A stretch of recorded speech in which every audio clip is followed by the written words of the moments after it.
happy 222.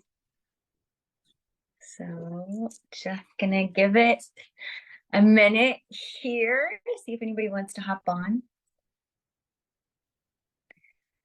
Okay, let's see. Here we go.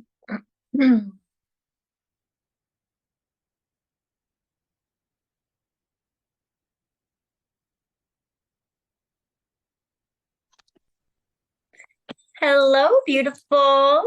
Hey, babe. How are you? I'm good. I am good. It's been a calm day so far, so makes me happy. Yeah, I love hearing that. How are Especially when you? I'm good. I'm really good. Glad to be here. Yeah, samesies. Yeah, so this week, well, I'll just say so. Welcome to Gene Key Contemplations. My name is Sheena with Rise Wellness, and this is the Sacred Wild. And so this week we're exploring Gene Key 26, and I love that both you and I have this in our charts. And so yeah, I'm open to share stories and different ways that I've experienced this gene with its shadow, with its gift, with its divine expression all the way through it. And honoring and acknowledging that because these are in our charts, that means that they are currently being activated right now, which makes them especially tender to speak on. And really, I've been sitting with this word artfulness through my contemplation these past couple of days, and artfulness just doesn't feel like the word that I land on, and I know how specific these words are, and I know how perfectly curated they are. And even in that, I think it's my life's work of truth that just has to shine the light on it, that for me, this gift is the gift of vulnerability. It's the gift of authenticity. And what I have felt deeply throughout my experiences within this gene is it's the gift of people taking off their masks so you can see who they really are, for better or for worse. And within my dynamics of navigating this gene, I get to see the goddess in people all the time. And also, I've had the experience of having really shitty mirrors and reflections. And I didn't know that they were shitty mirrors and reflections because it was all that I knew. And so, because it was all that I knew, I started having a really shitty mirror and a really shitty self esteem. Because what I was being shown all throughout my life and my experience was that I'm not worthy, I'm not pretty, I'm not even safe in this world. And the only way that I can be safe is if I look a certain way, if I have a certain maintenance and upkeep and ritual that I practice with in maintaining my appearance in order to be validated by outside forces. And there was such a way of navigating this world for me that made it look terrifying, that made it look like if I didn't reach a certain benchmark, I was never going to survive in this world. It was way too competitive for me, and I just wasn't making the mark. And every time I felt like I was reaching closer to a benchmark, the goals kept changing. And it was like, I just can never be good enough, no matter what I do. And throughout my life, I had various experiences with different people in my life that reflected that that was true, and that I wasn't good enough, and that I wasn't safe. And even the most enlightened people that were in my life still carried this fear around lack and survivalism. And so throughout my experience, I became really inspired by my oldest brother, who is just such a mentor to me and a survivalist, and someone that during 9/11 was trying to wake me up to tell me that the government was not safe and that they were coming to get us and all of these things. And, then at 18 years old, I was like, wait, what? And like was like, no way, and then like I had these breadcrumbs all throughout, life that the people that were in charge of us were the most unsafe people in our life. And I've always felt that powerlessness to control that. And so throughout the various experiences that I've had in my life, it's always led me to being really curious. And through that curiosity comes these clever ways to become resourceful. Sometimes resourceful was fawning. It was building community. It was carving out niches with people that I felt like could see me. And while some places would have called that a disability or a handicap, I think that fawning is one of the most important things that we're learning to come back to, is that we need each other. We raise families in villages with each other because we can't do it alone. One person was never supposed to maintain the family and the business and all of it. It was never supposed to be like that. And so one of the things that I'm really grateful to be experiencing now through my awakening journey are positive mirrors, are people that can actually reflect what my soul has always known that I was here was for, a bigger mission than this patriarchy that's been going around for the time that I've been alive in this flesh puppet suit. But really, there's been something much bigger that I've been here to be a part of. And as hard as it feels sometimes to embody, it's the dismantling of all of those systems that it came to be a part of. And it keeps coming back to dismantling that patriarchy within me that looks at myself and has to have self esteem for myself and has to come into what Richard Rudd calls divine pride. And it's no longer that I'm losing myself because I'm shape shifting to people please and externally validate, you know, changing who I am in order to be accepted by the people that are around me. When you're no longer doing that and you come into this divine pride, that's when you're actually like, none of this is about me. And I actually come off course every time that I make it too much about me. And I get so lost in my victim patterns that I just like become depressed. I become weighed down by it all. It's like I don't have the energy to pursue my service of why I'm here anymore because I've been fucking doing laundry and cooking and making like all the minutia, right? And so this artfulness in my life has been prayer, has been how do I learn to ask for help? And when I was too proud to ask for help, how do I learn to get on my knees and pray? Because that became the place that I felt like I could step into the divine pride, that something was leading me into prayer. And if I could be humble enough to ask for help and humble enough to receive help, then I could actually start to see all the different things were coming into my life, like little breadcrumbs, one at a time. Whether it was, you should check out this podcast or this referral to this book, or have you heard about this, thing? I was in a Gene Keys call yesterday and they were talking about the concept of pregnant emptiness. And this is what has been feeling so alive navigating this gene, pregnant emptiness. Oh, just like bone chilling. And so there's a lot around Yeah. this scene, and it starts a lot of times with us falling into the shadow of lack in however it appears for us, whatever we think we don't have, whether it's time or resources or love or support. But it all starts to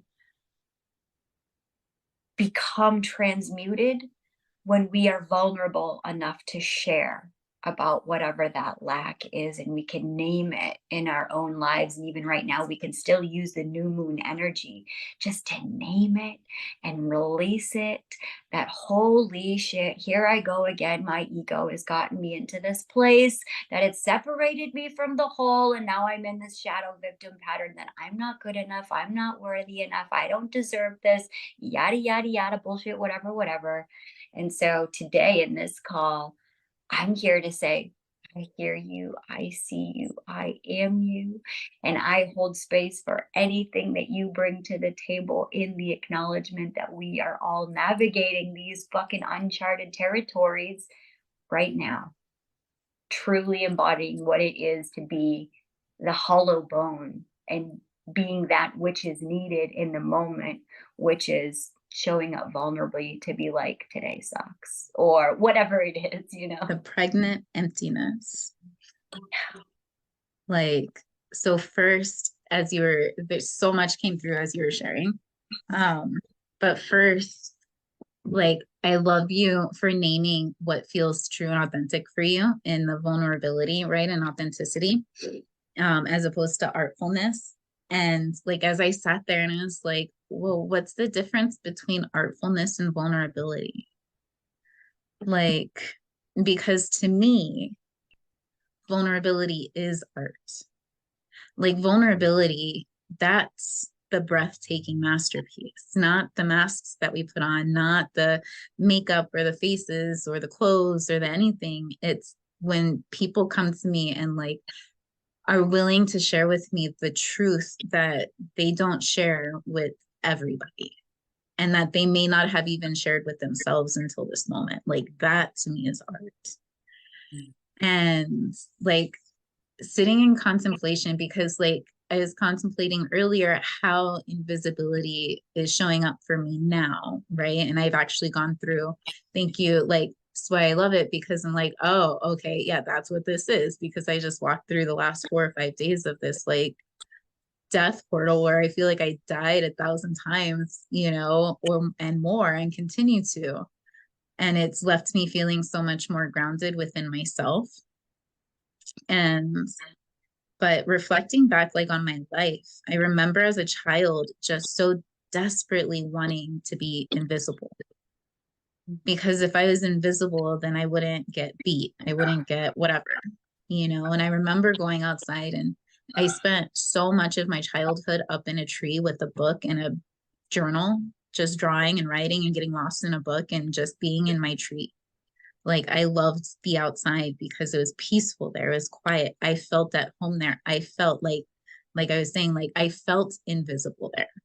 Mm-hmm. Like I Mm-hmm. could just be in my own little world and I didn't have to worry about anybody else.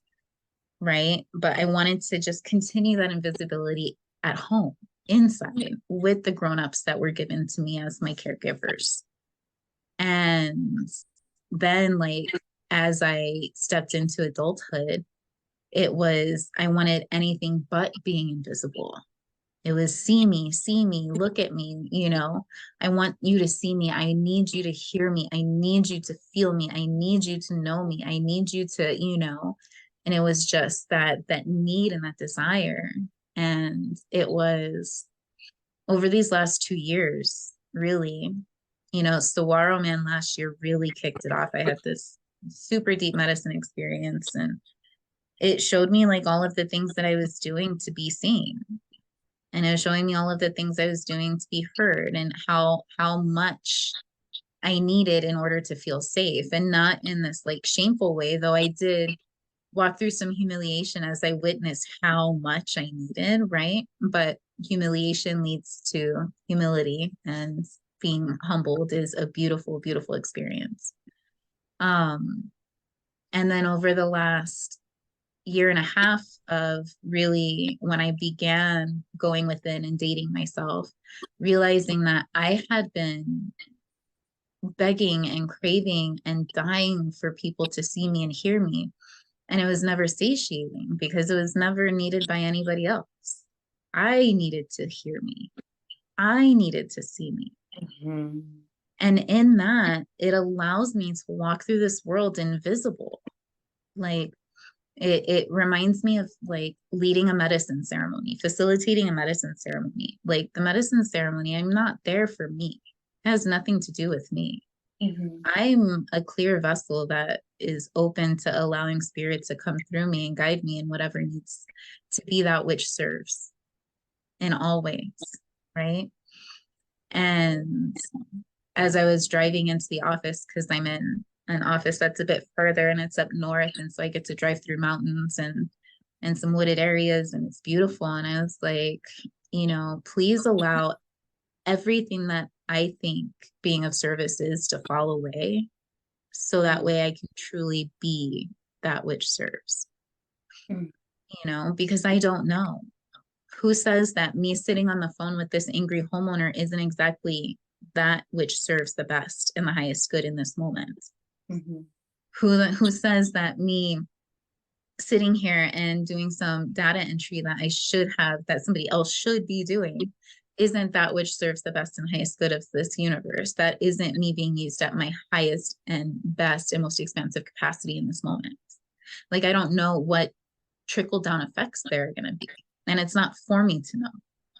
Right. And so then that invisibility comes to not just me, but also like allow my intentions to be invisible, meaning that they match that of the universe's. So there is no difference. There's nothing to see. Like, because to me, that's what invisibility is that it's melted together and in such alignment that you can't distinguish one from the other. Mm. Right. And like that's where I'm kind of being led to in this moment and learning this. I learned it deeply this last week as I'm learning how to be in right relation with others, and right, RITE, the ceremony of being in relation with others, because I don't know how to do it. I don't Mm. fucking know. It's just been a year and a half since I began learning how to be in right relation with self and spirit. Mm. And so now it's venturing into learning how to do this with others, and it's like falling into the old ways of being and being able to see them, acknowledge them, be aware of them, explore them, and again recognize like I was needing to be seen and heard by this man, but it wasn't me needing to be seen and heard by this man. It was my inner child needing to be seen and heard by me to make sure that I'm not going to forget about her again, that I'm not going to step outside of myself again, that I'm not going to forsake her again, that I'm not going to push her to the side and tell her to shut up and start abusing her again. Right. And so, like, that beauty of being able to be like, oh, and so then the invisibility comes to everything outside of me. Let's let everything outside of me be invisible. Let me walk in this world where it is my world and just me, and every person that I'm in relation with is just another version of myself, you know? And so, yeah, the word invisibility, it's an interesting word because my brain takes it in so many different directions and so many different capacities and versions and styles. And like, what is invisibility?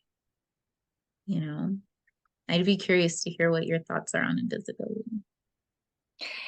Yeah, I feel so similarly in the way that I've navigated this one is like there is an energy that's always just inspired to create, just express, like in any capacity, whether it's coming out in how I dress that day or how I write something up that day or a meme that I laugh at that day or everything in my being is about artistic expression in some capacity, and it's not for the external validation of anybody else. It's because it's the churning, it's the fire in me that has to get it out.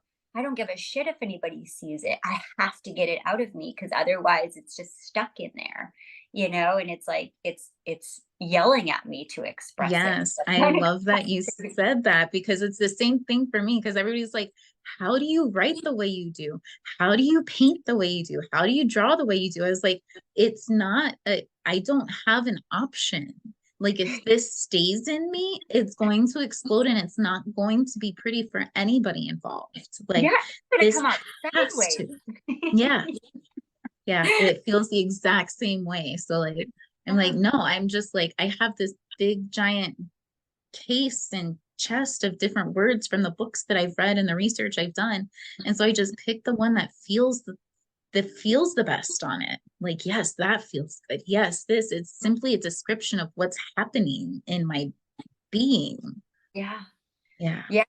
And this is Sagittarius. This is the sign of Sagittarius to express through this. And so that it's that fire that's in us. And that Sagittarius is the philosopher, it's the deep thinker, but it's also the eternal child. It's the old soul. And so it's like, yeah, it's just like just churning to create something through. And Invisibility for me is,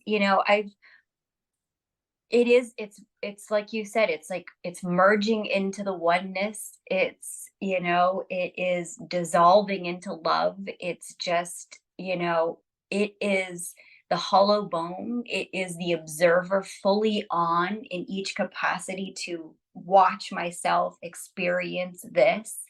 And as you said, this is the gift of the shaman, the prayer of the shaman too.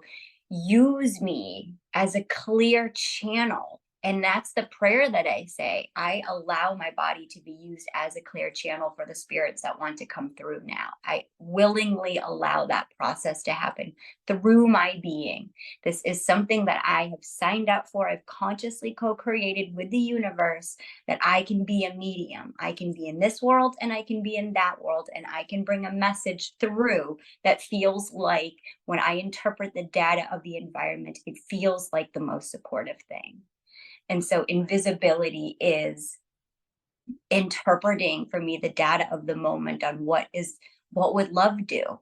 Would love just dissolve into the oneness and just watch from everybody's eyes and ears and experience this moment? And that's what it got to be the other day. And I had my partner's sister passed away. We had a memorial for her. Unbeknownst to me, I wasn't just like consciously thinking about it, but like I was the only person that was not a family member.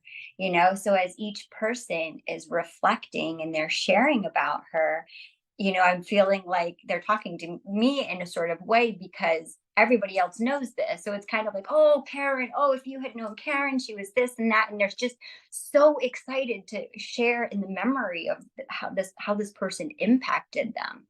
And through my prayer that day, in my willingness to, I got to experience that unity consciousness, that merging of allowing Karen to experience this moment through me, using me. And so invisibility was, I am conscious. This isn't, my body hasn't been unwillingly taken over, but I'm conscious to the experience of being a medium, being both within and without this experience in order to allow a message to come through. And even if I never know where that message goes, I trust in the moment to deliver what feels true and alive.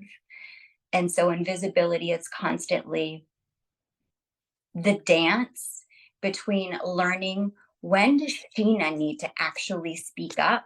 When does Sheena need to be here? Because sometimes Sheena does need to show up. And if she's shapeshifted too much into the people pleaser, she's just not, like, it depends on the environment if Sheena feels safe to show up.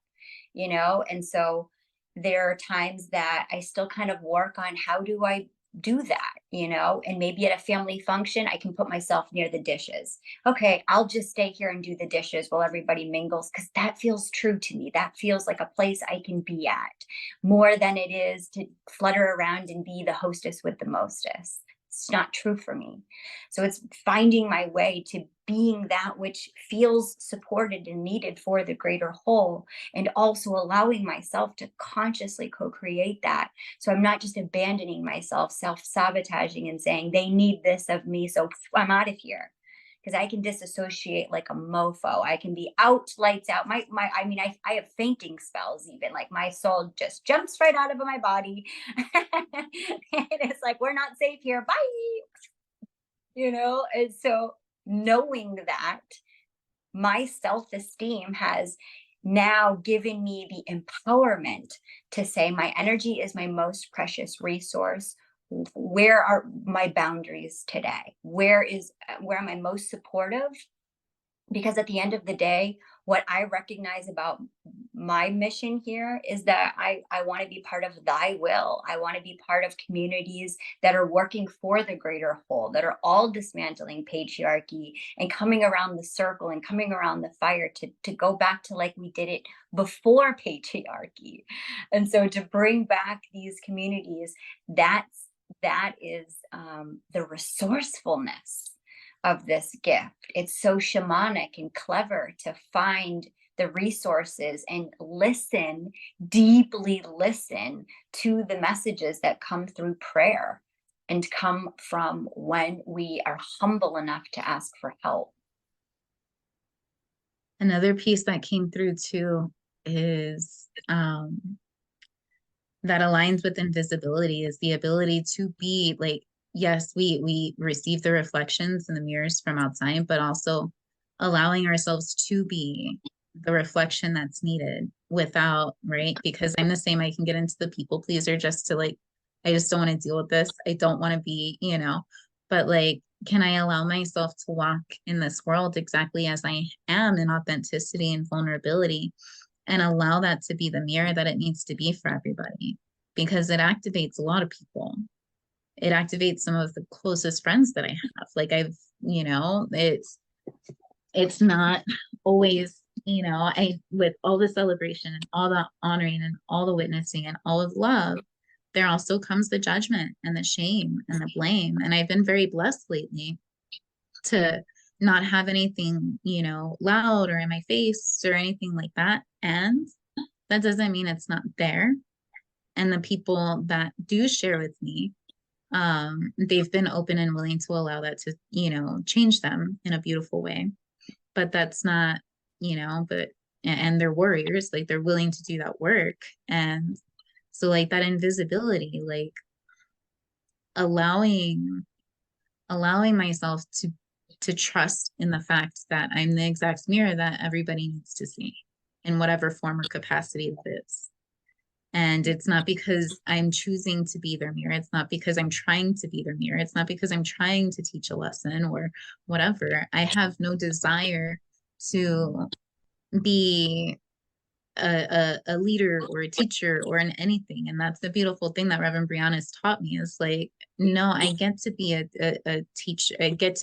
The way that I teach is through being a student with everybody, the same Yeah. way that you teach, right? Yeah. I'm just in the shit trying to just share my stories and Yeah. hoping that it helps somebody else. And we're just here to bring the storytelling back. Yeah. Yeah. But yeah, dropping the trying and the being and the trying and the doing, and instead just be, and being able to see, like allowing the path laid ahead of us be invisible with the exception of the very next step, and Mhm. just take that next step, right? And then take a moment, pause, witness, breathe, take in what's here. Okay, and then we can take our next step as soon as that shows up. No sooner, no later, no farther, but as soon as it shows up, we'll take that very next step. Mhm. And allowing, like, just falling into that trust and surrender. Like, I've cultivated this space within myself. Like, I am safe, I am happy, I am free, I am loved, I am, like, my life, if it were just me in this life, I would be, yeah, I would be sad at losing people, and Mhm. I get to spend the rest of my life with, like, that's no longer a punishment. Like, it feels so good to feel my love. It feels so good to be loved by me. Like, it is so delicious. Of course, yeah, if that's all I get for the rest of my life, like, thank you, Thank you you. know, Here for it. right? And like, so yeah, like, can I allow myself to just walk out, invisible, just completely raw, authentic, vulnerable, wearing nothing but me, you know? And so like, and then allow that, raw, honest authenticity to be exactly what it's meant to be for anybody else without having to control it or conform it or transform it for them. That's their work, not mine. Right? It's for me to hold space if I'm able, and to witness, receive the whole 9 yards if I'm able. Mhm. And like, but the number one responsibility is to be. Mhm. That's it. And one thing that you bring into my awareness in a beautiful new way is that any relationship, when we're talking about being in a right relationship to anything with anything, like me and something else is going to create a third. That's sacred mathematics. 1 plus 2 is going to create something. It's going to create a relationship. And so Mhm. and so thinking of the relationship as more than the sum of its parts, it's the totality, it's more than the sum of the parts. So Mhm. looking at like, what does me in right relationship with all need right now? You know, becomes like this becomes a powerful shift from what do I need right now, or what does my partner need right now, but like what does the relationship need right now? You know, for example, right now my Sagittarius has been very overactivated, stimulated, and wanting just to like run off on an adventure. And it's been feeling like this all year, like wanting to go off in the jungle, wanting these solo Yeah. vision quests, you know, just very like get me back in the wild, you know. Yes. And when it becomes, you know, very like just primal in me, Yeah. and I have to note that that's just a part of my nature. That's part of how I am. And I can take small steps so that I'm not totally suppressing that, but also not just running to the jungle every day either. Right. and, and you know, my partner is the opposite of that. My partner is the creature of comfort. He loves the safety, he loves the predictability, he loves patterns, he loves like just consistency. Yeah. And so if I can feel that like, oh shit, I'm a little overactive right now in that like free spirit, like I need to take off, it's like I need to tone this down, because what does the relationship right now? I can feel him very overactivated right now in a rejection wound, or some way that Mm, is hitting him right now. right. And like the most supportive thing for the dynamics of the whole is like, maybe don't talk about that vision quest this week. Right. I can wait till next week. But it's an interesting balance where it Yeah. doesn't abandon me. It's still being the most supportive thing, but it's looking at the relationship in its wholeness. It's so, yeah, this journey over the last couple of weeks, because I just stepped into opening myself to be in romantic relations with people. And so in that, that's been such a journey in the last couple of weeks. Um, my understanding of what right relation is to me, the RITE, has profoundly just like it's just ingrained into who I am. Like it's not a me learning, it's a me remembering. Mhm. And that, and when I rephrase that, or when I define that as being in right relation, I was like, well, what does right even mean? Right? RITE. And it's, in ceremony. And so if I take, the how I show up to facilitate a ceremony and bring that to being in relation, coupled with the understanding, like the presupposition of being in right relation as other, is that first, always and always, I am in right relation with self. There's no way I can be in right relation with anything or anyone outside of me unless I am in right relation with self. And so that's the piece that I had missed Mhm. during this last week and a half, and so like today I'm going to hold myself accountable to this person. And even that's this beautiful, like, yeah, I have this like, a little bit of scariness, a little fear, it's vulnerability, it's holding myself accountable, it's me saying like, look, I did a thing,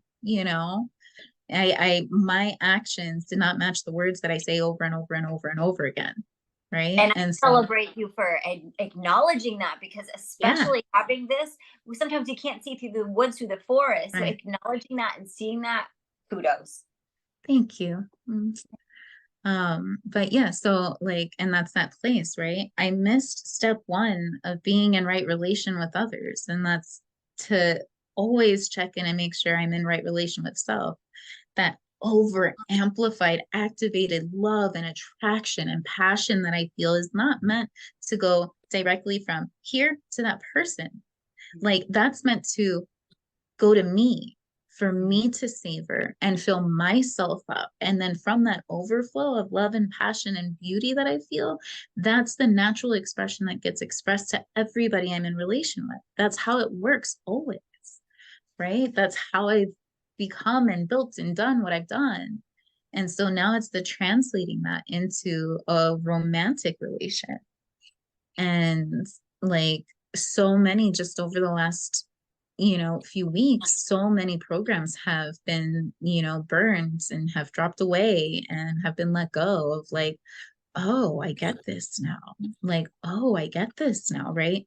The embodiment of what I always say of my relationship with you is a natural expression of my relationship with self, right? And so Mm. instead of me just saying the words over and over and over again, I get to learn how to embody those words.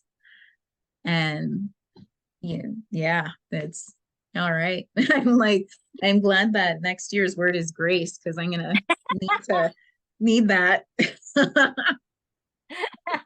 Did you end up doing any of the 7 days of grace?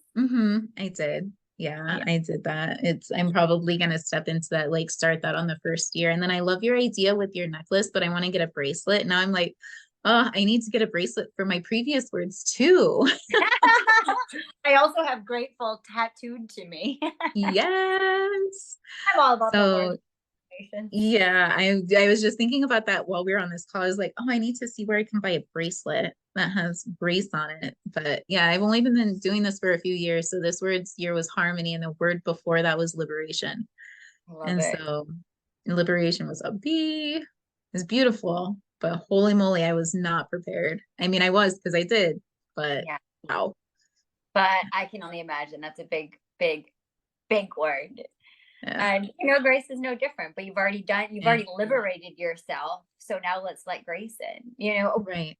Grace is such a calling out for support, like celestial support too. It's just like as Yeah. soon as I really opened that channel, it was just like the floodgates were open to all the angels and archangels and just like the divine Yeah. celestial support that we literally have to call in, or they're just sitting Yeah. around like we're just kind of bored over here while you're on like doing this crazy shit down That here. is like literally what my experience has been the last couple of weeks. Like my mind is just blown. Like was it the other night? I was in the sacred burn post that I did. It was that night and I was just in it. I was like, fuck this.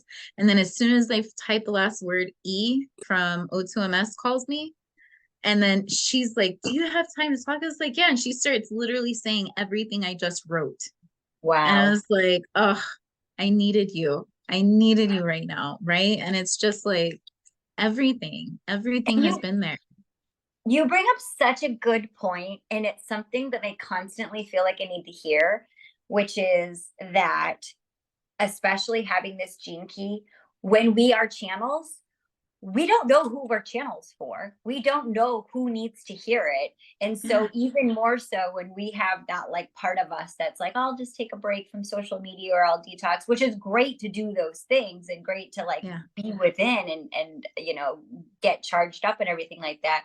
I also can be so isolating that I have to be like, no, get out there, say the thing, do the thing, whatever, because I don't realize how many times, even whether it's right there in the conversation or it's later that day or the next day or a week or a month later, somebody's like, that thing that you dropped in, I fucking needed that. And I thought about that the whole way home or whatever it was. You know what I mean? But like, we have no fucking clue that that's why it came out of us, because in the moment it was like it was just like a thing. I had to get it out. I had to Yeah. say it. I had to create that piece of art. I had to let myself dance in that way and post that video and share. Like the Shakti was moving Yeah. and I just had to.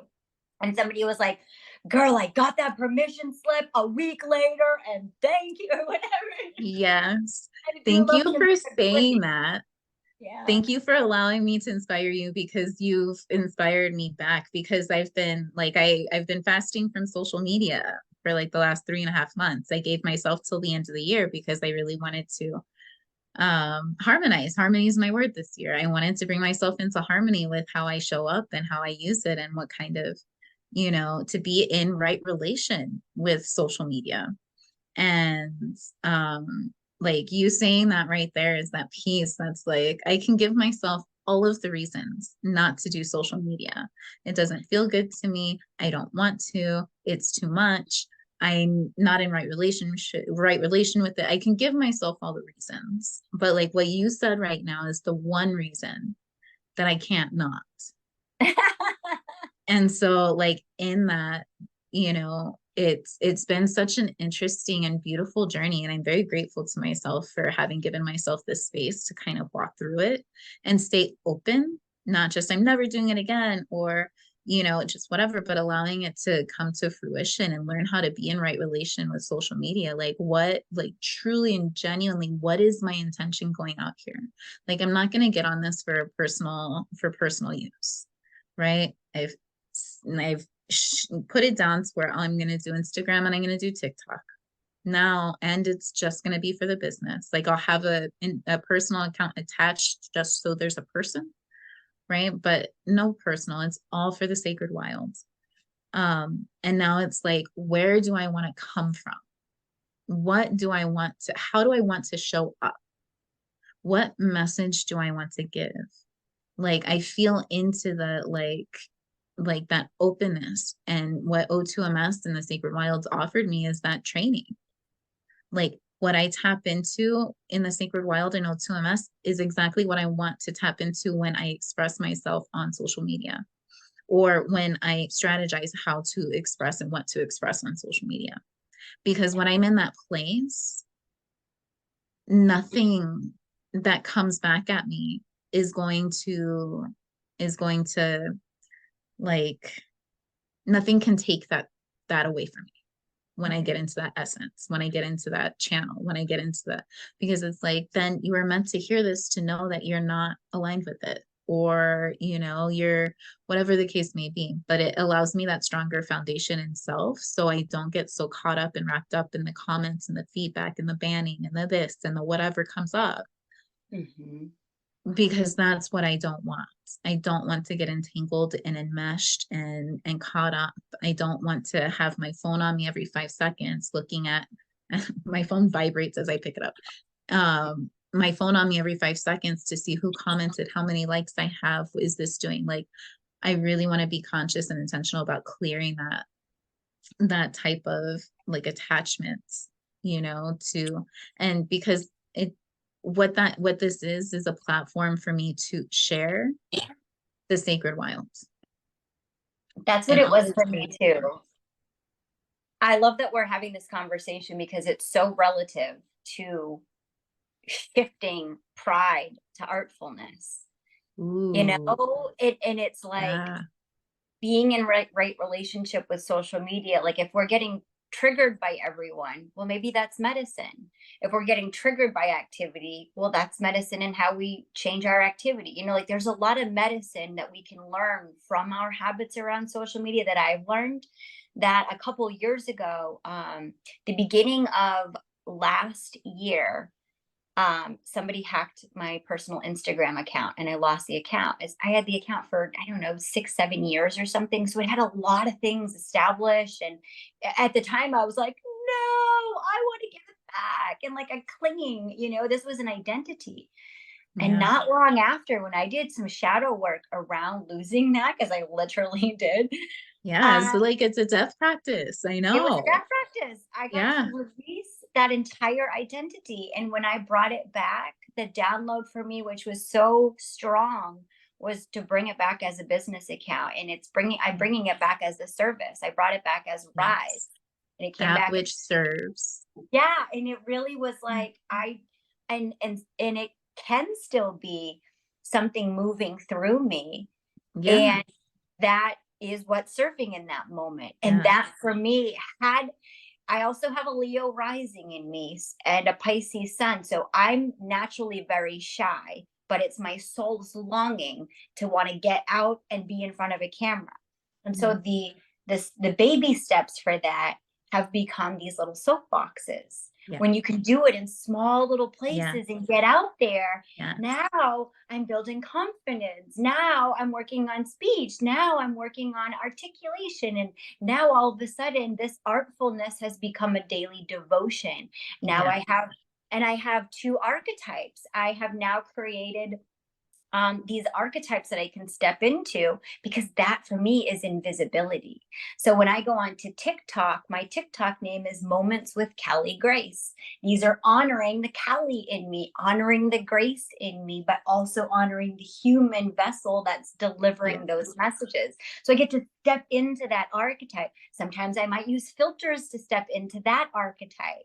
You know, then Rise Wellness Village, this is a mission, this is a service. And so that gets to be Mm. the dance between like, how Ooh, can I I, love that. you know, it's Yes, thank you for sharing that. That helps me so much because, like, yeah, it feels very overwhelming to me. And the Virgo in me is like, it needs to be structured and you need to have templates and you need to do this and you need to do this. But then the whatever else is in me, because I'm not super familiar with my astrological stuff, is like, no, like, you don't have to, like, that's that piece that I was thinking about this morning. Like, please let everything I think being of service is drop away so I can truly be of service.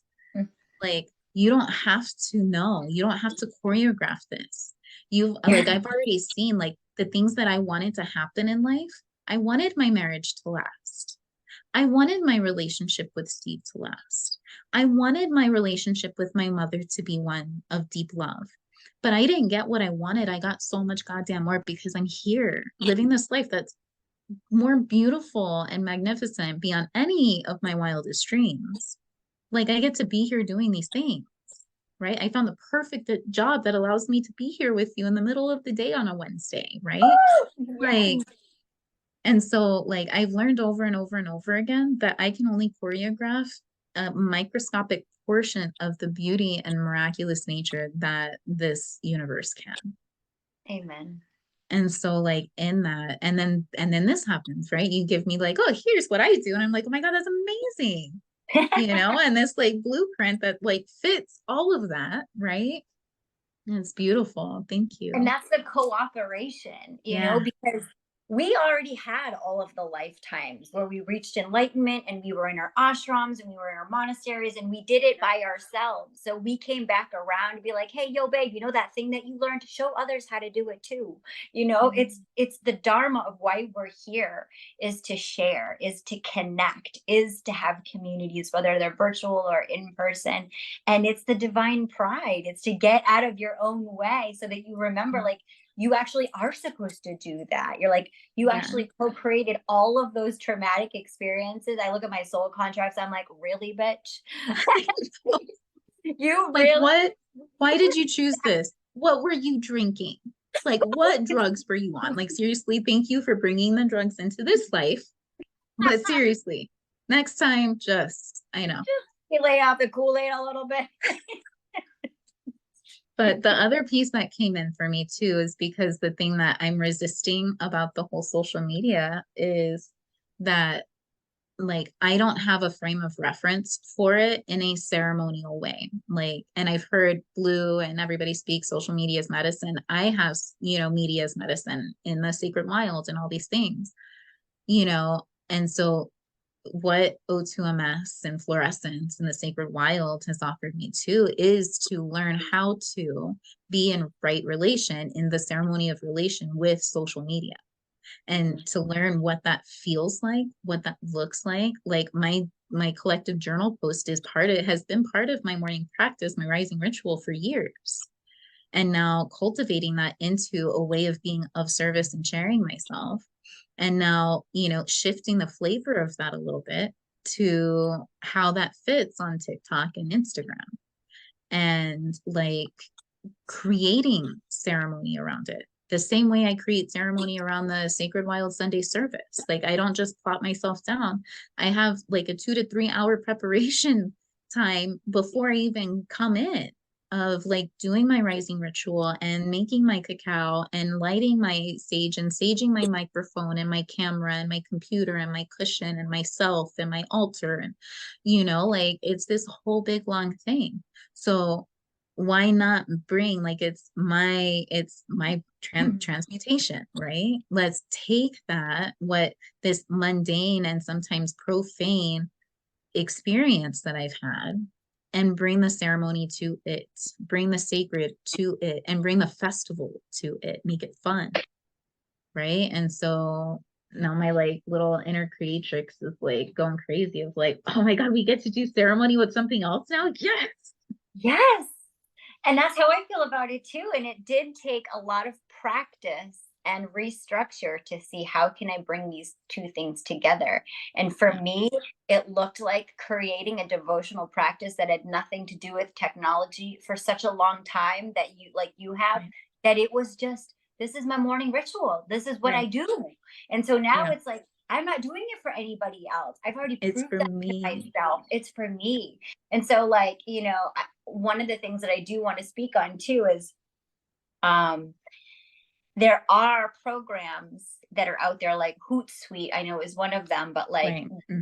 schedulers, Yeah. and I think that those work as a really good happy medium when you're like, okay, I really want to spend time to have a voice and activate this and have a presence. And also, I do want to be in control of it, And so Yeah. it's like you can schedule those posts out so that you're not maybe Mhm. losing track, because I know some people can go way down the rabbit hole and before they know it, hours have passed and all the things. So there are like little tricks that we can Right. use too. But yeah, I Yeah, and I feel had used that before, and like what came to me is because I don't want the social media thing to be like, and it's interesting how I don't consider the Sacred Wild and O2MS really social media, but like those are part of my daily practices. I'm not like to begin like reintegrating myself back into social media, what feels good. And thank you for bringing that up. I had used those before, but that was more for my control. That was more for my OCD and I have to do this many posts and I have to do this and it has to be a certain way. But reframing that to be, I want to set aside 2 hours every Saturday afternoon to work on my content. Mhm, And that mhm. way, this gives me the ability to do that, yet still have an more active presence on social media on a daily basis or multiple times a week. But I get to spend that time in creation, right, in that space while I learn just once a week for a few hours. And Mhm. so that feels really good to me. Thank you. I love that. Yeah, my TikToks, this started for me totally through Orgasmic Oracle Mystery School in the astrological inspirational posts. I was like, oh, I want to, Mhm. and it was me like Sagittarius season. I was like, oh, I want to have a meme every day. Like, who needs therapy when you can have memes? Right? And I love that. Like we needed that in both the Sacred Wild and Orgasmic Oracle because it gets so heavy and it gets so deep and there's nothing wrong with that, but like it was so magical you creating that in both of the platforms, like to be able to feel that levity and remind us like we're just playing. Yeah. We're just here to have fun. Yeah. Life only becomes serious when we take it seriously and make it serious. Like, so let's have some fun. And it's just become such a, and as always, zero obligation. And I love that I trust that you like, I love that I trust you. Yeah. Because I know it is free for you. And I know that it is, sourced from your authentic orgasm, right? Your oracleness. But I look forward to it. I'm like, oh, what's she going to post today? What I feel so seen every time you post those memes. I'm like, she knows me. I love Especially that one today about and this one's my best friend with my dance. Because I tell people that all the time. I was like, the poor ego, man. Like that ego it. gets shamed and blamed so much, and it's just trying to help you. You just don't know its language. It's You kept you just don't know alive its all this time. language. Totally. Yeah. Totally. Oh, But so yeah, it's like, oh, she sees me. I feel called out. Thank you. it helped me. It became my divine service. My soul wants to be of service and it wants to be playful. So when I was like, oh, I see a pocket, it was like, oh, that Yeah. gets to add to my rising ritual. That becomes so fun for me. Now all of a sudden I'm satiated. Once again, I I might go like at the end of the day, go back on there and see, but like I'm not doing it for the reflections. I'm doing it Right. there to because it's coming through. Gotta get it out, Yeah. And Yeah. um the TikTok is funny too. For me, I have kind of like a set rule about that for me is if I have a download come in, channel it through. If it takes more than 2 takes, I don't do it. Yeah. If it's a channel, if it's then I'm like, oh, it's not an open channel. Yeah. And I can maybe Oh, like I love that. that and Yes. play with it. But if it's not, then it's not, It's not there's meant to something be. it's not meant to Yeah. be. And Ooh, I love that. I've had some sisters in the healing space too that that have been rediscovering, media as medicine, and how can we create social media as medicine, use it as that, and when there aren't really good templates of how this works. Yeah. And I had a sister, reach out to me, and she's about 10 years older than us, and she reached out and she was like, so what do I do? Like, I'm so used to like the very professional post static image and blah blah blah blah blah. I Yeah. was like, girl, I don't know what to tell you. I go on and just flutter around and dance sometimes and just send it Yeah. off like a story. Like, it's just, I am not the person to ask. And she was actually like, I actually want you on my podcast because I want you to share that, because that's actually the thing that I'm trying to learn, is how to Yeah. be just so radically alive that my posts are just an extension of who I am. There's Yeah. no difference between my business and Right. me. We're all Yes. the same. Yes. It's just your natural expression. Your natural expression, your natural way of being, right? Can my presence be enough? Can me being exactly me in the exact way that I know how to be me be exactly what this world needs? Can I see that as medicine? I think Right? that's the true essence of this gene. And Yeah. saying it to yourself, and saying it to every facet of yourself, to each archetype within you, is like, hey, are we cool to be here? Are Yeah. we enough here? Are we good? We're Yeah. good, right? And even Right? getting over that, like, primordial collective fear that we all came in here, that's still detected in our DNA, which is that fundamental level of, do we have enough for everybody? Like, just that Yeah. survival thing, it's Yeah. actually, it's all okay that we feel that. We're supposed to feel that because we feel all the spectrum. And one part of the spectrum is the lack. But I think one of the greatest gifts around this gene is when you change your perspective around lack, all of a sudden there's no lack. There's no lack anywhere Yeah. when you change your perspective around it. And this is one of the key codes for prosperity and for divinity, is becoming the open channel and just Yeah. allowing yourself to give freely and receive freely, and really being in that spirit in every moment of, what would love do? How would love support this in this Mm. moment now, without abandoning anyone? Yeah. Y- Yeah. I love that. Yeah. Like I use something similar to that, right? Um, like what would love do? Or like, if I loved this, what would I do? How would I approach this? How would I act? What would I say?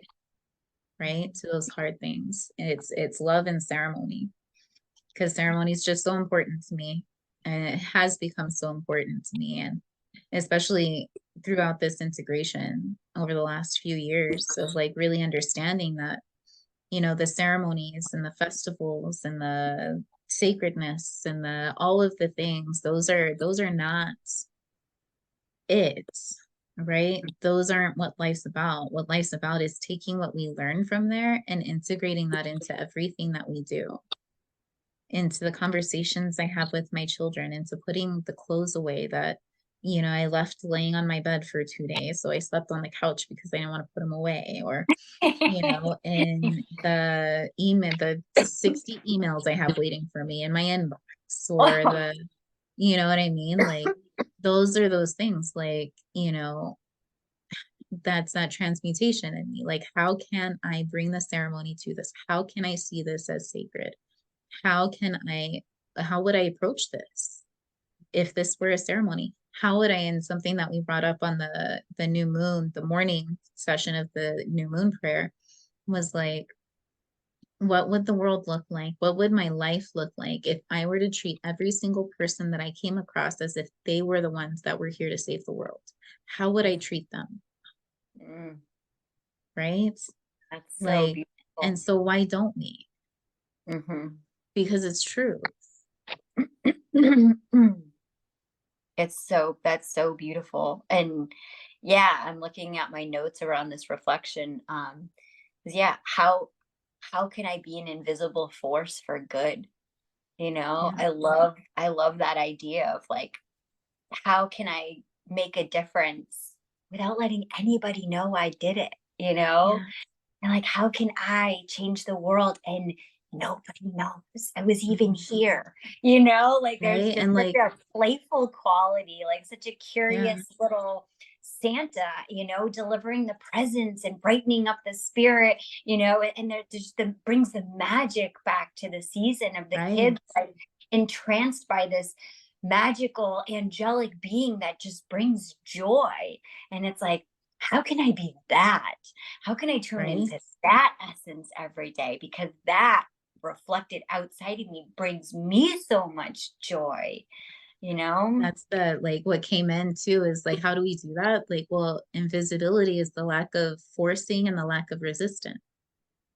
Yeah. Like, whether it's receiving, giving, being, reflections, whatever the case may be, but like to be invisible is to have your presence not be made aware of, like to not be seen or to not be known or to not be, and not in the general sense of the ways those phrases come off, but like to make an impact without, like you said, being known that you're making an impact. Hmm. And you do that just by being. Yeah.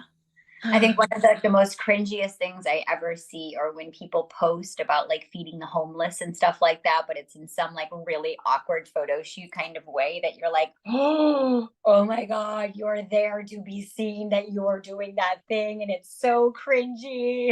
Like, but there's my judgment of it too. But I'm just Right. like, Yeah. oh, but you know, like it's so magical. It's so magical. And I'm sure you've had this experience based on what we've talked about and knowing that this gene flows through us, but like there's something so magical to me in all of my life about the times that I've totally encountered angels on earth.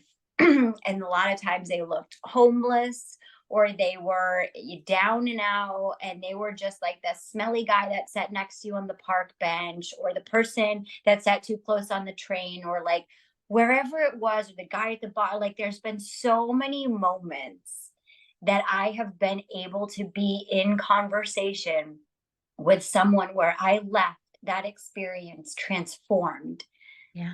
and knowing without a shadow of a doubt, I just met an angel on earth and nobody knows they're here. And nobody even gives this person the time of day. Those people were just walking over them. Those people just denied them, or whatever the situation was. But there have been so many invisible angels that I've been so grateful to experience. And in what it's been a cosmic joke, this last year, I have one of my side hustles is a dog walking and pet sitting business. And it was like, I can't tell you how many of the dogs that came to me this last year passed away. And it Ooh, was like, what? It became, it's now like a joke, but it is like you're like, crazy. you're the doggy death doula. Yeah, I'm the They dog needed to be doula. in your presence to So be reminded of what's waiting for them. and I'll tell you what they say, and I know that time and space are, constructs of this reality, and that we meet people when we pass, we meet people.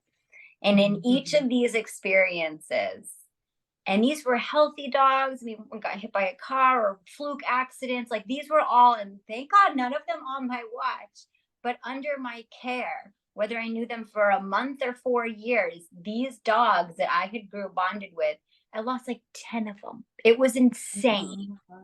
And in some way, each time, they all let me know. And I had a ceremony with each one, even when it was a micro ceremony. I was like, Yeah. let's stay out a little bit longer. Let's go hang out over here. You want this fry? There was some energy that kept Yeah. coming around me this past year that I felt stronger than I ever have in my whole life, where I Yeah. was just, there's an invisible force around me, and I know that I'm around death. And I'm going to create a ceremony out of the last moments that I have with this person or this human or whatever experience Yeah. it was. It's been a lot of them, but that invisibility was just like you said, I'm going to create a ceremony out of this experience in this moment right now, because something is telling me that this time is super finite and fragile and delicate. And I don't know that I'm going to see this entity, this being, this spirit again. Yeah. And yeah, each time I was unbelievably grateful that I did it. Because even when I didn't know why I had that really awkward download, it, it all made sense. I mean, there were Yeah. times I was driving. There was one I was driving to a client visit. It was just a referral. And they're like, "Oh, my daughter loves you all. And could you come, house sit for us and dog sit?" And I lose it on the way there. I don't know why I'm losing it, but all of a sudden I'm in just a grief portal. And I Yeah. get there and I have the most lovely time. And we spend an hour, and the dog is beautiful and amazing and playful. And I get the whole laydown of the place. And I'm going to come back a couple days later. And that night the dog dies. What? What? And, I went back the next day with flowers and a card and just left it for them and just consoled them. Was like, well, I'm just really grateful that I got to be here and to spend the last day with them, and got to meet you Right. all. And otherwise, I never would have met you all. And y'all were lovely. And I'm here for you. And Yeah. it. And then often I've never seen him again and probably never will. That's Right. life. I think that my favorite experience of invisibility is when I allow myself to be invisible when somebody's complimenting me. I'm a big energy, I have all the things, and everyone's like, "You've changed my life," or "You've done this," or "You've done this," right? But then when I'm able to come back and like truly, honestly, authentically, not refuse the compliment, but highlight their part in their experience and allow my part in that experience to be invisible. And then the light that comes on in their eyes of like, or if like I had somebody come and like, "I'm so sorry that I didn't tell you this sooner. I wasn't honest with you, this and this." And I'm like, "Thank you for your courage. Thank you for your bravery and being honest. Thank you for allowing me to know that I can trust you to hold yourself accountable, not just to yourself, but with me in experiences that include me." And being able to allow myself to be invisible and highlight what they don't see, Mm, right? And then in that moment, they recognize themselves, they recognize their beauty, they recognize these strengths that they had that were invisible to them before.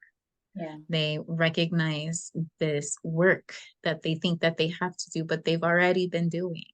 Mm, Like I think that aspect is one of my favorite experiences of that, because I wasn't able to do that for so long, because I had to have all the compliments. It had to be all about me. It had to be me, and then spirit finally at that time in Sorrow Man was like, "It's time to shut up, Jen, and listen. It's mm, time to stop trying to be seen and see all of the beautiful teachers that are here in this world just waiting to teach you. You just have to stop for a minute and actually receive them mhm, in just the way that you receive people, mm, right? Share with them what you see, share with them what you hear, share with them how they're teachers for you." And like in that like walking out from that was really tender. yeah. And it's come to this place where it's like, I do have everything I need. I did 39 years of work, 38 years of work, and I finally don't need it to be all about me from everybody. I just need it to be all about me for myself.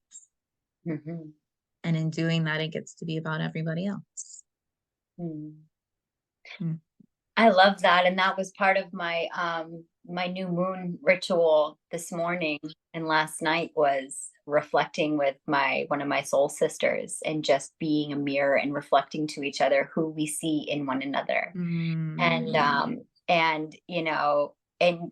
and there's so much hypocrisy in this gene, and there's always a beautiful paradox and truth. And And so while I don't need external validations, there are times and there are seasons that I Oh need yeah. feedback.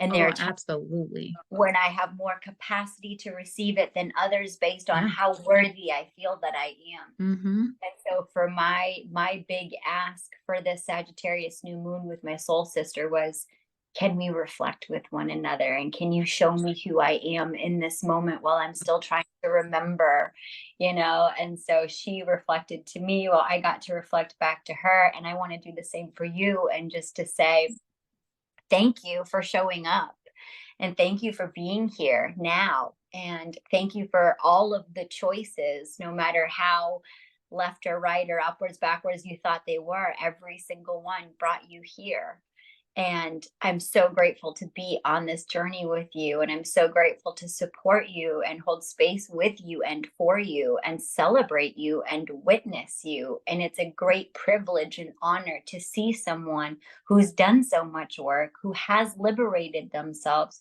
who has created space and freedom within them, that they can offer that to the community and the people around them. It's a very rare thing to come into contact with someone that has learned to love themselves so deeply that they can reflect and mirror that back to them. And so, as someone that had a core wound and had a lot of really unhealthy, ugly sometimes mirrors around me that made me feel really small and really shitty, I just want to thank you from the bottom of my heart for being such a divine mirror, for showing me the polar opposite of ugly, but showing me beauty and vulnerability and authenticity, and also the sacred union of the divine masculine and the feminine, who got the intuitive download to create this virtual space, and then actually went through and did it and put in the devotion day after day. And so thank you for being here. Thank you for being a goddess and reflecting that, so all of us can show up in this coven and pray together and remember how to play together. So thank you, sister. Um, so deeply received. Well, I love you. Thank I you for love being here. I'm like off in another world right now. You took me into outer space, babe. I love you so much, and I am so eternally grateful to not only do I get the honor and privilege of calling you my friends, not only do I get the honor and privilege of walking through cultivating, embracing, embodying what it is to be a sister and to have a sister, I also get to create with you. I also get to walk this path of learning how the fuck to do life and business and humanness and all of it with you. Like, I'm just so honored that you're here. Mm. Thank you. Thank you for loving me, and thank you for receiving the way I love you. Mm. I love you. Till next time.